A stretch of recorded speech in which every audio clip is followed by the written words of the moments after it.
Hi friends, in this episode we will see about the water analysis and specifications mentioned in the World Health Organization. The normal test carried out in the water analysis is physical test. A lot of physical tests are done. Main or color test which we can see with our naked eye also. Taste normally we will do and odor test, temperature test and turbidity test. Chemical examination consists of total dissolved solids, chlorides, hardness.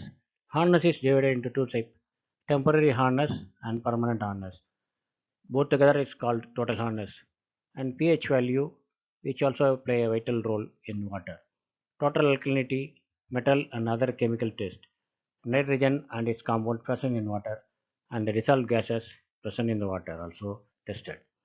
Microorganism in water also tested for the microbiological growth like bacteria, virus, and algae and protozoa, which will give diseases. That is normally tested.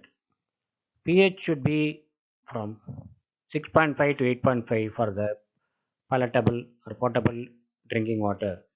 That is the admissible limit for World Health Organization as per World Health Organization. Color is measured in the ASN unit, that is less than 5 unit is acceptable. Color unit should be less than 5 maximum. Water is agreeable, that is when it is cold or hot or it is diluted with normal water or any other good quality water, the odor should be agreeable. Turbidity is normally measured as normal turbidity unit, should be less than 1 after many filtration.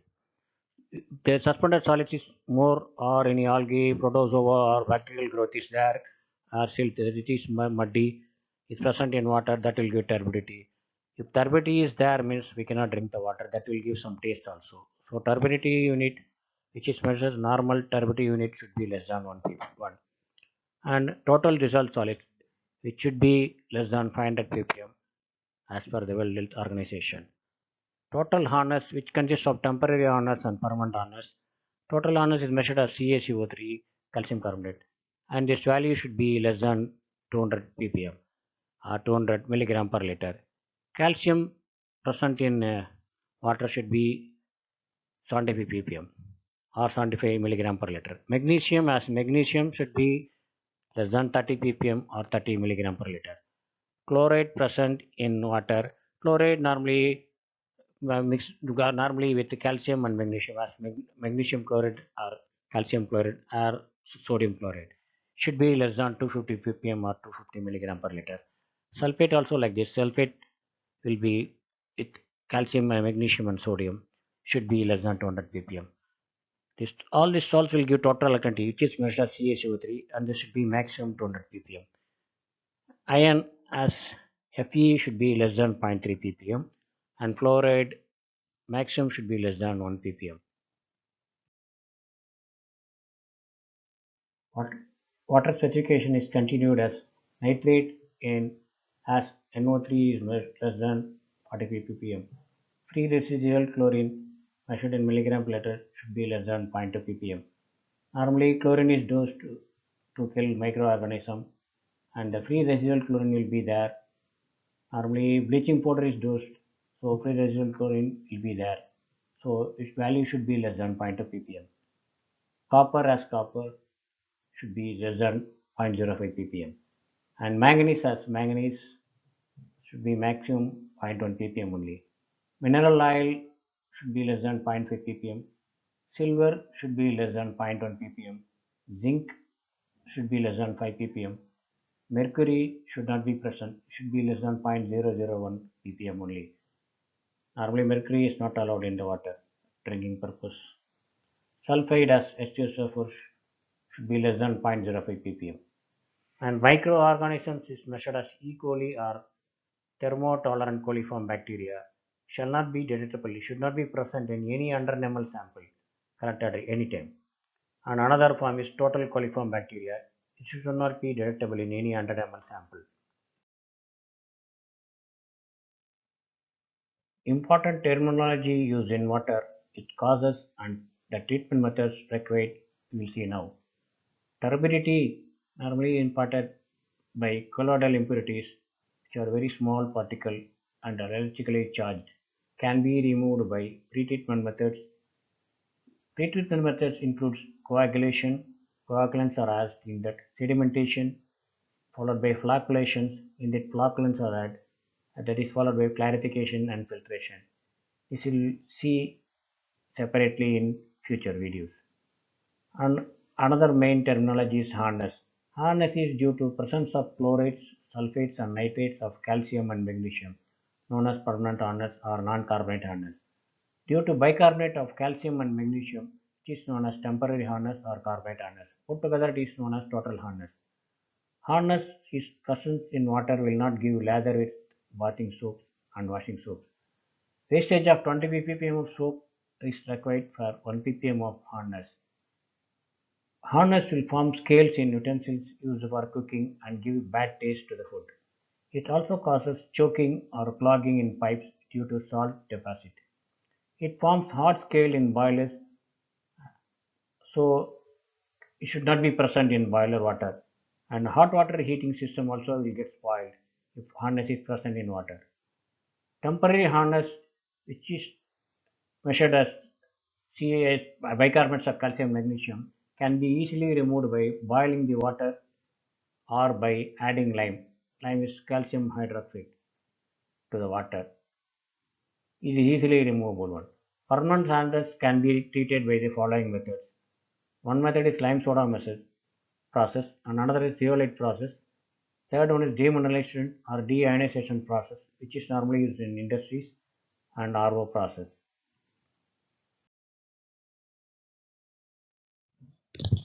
Lime soda process is normally used for permanent hardness removal.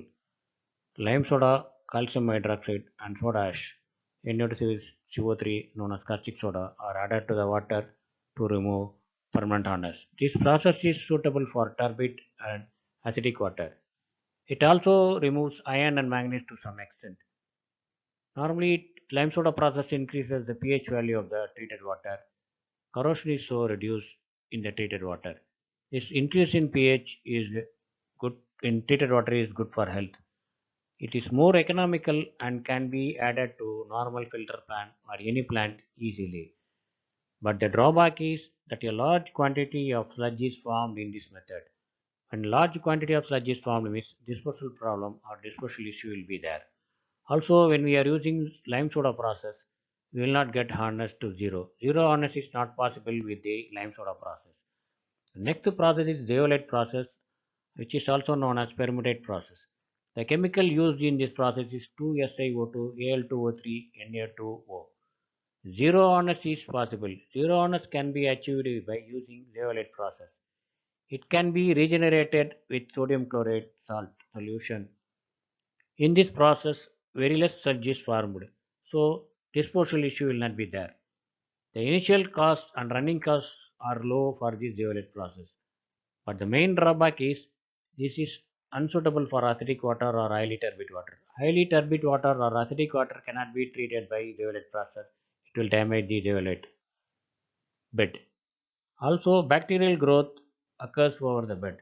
The bacterial growth occurs over the bed to be removed periodically. Once in 6 months or once in a year should be removed. It will damage the zeolite bed.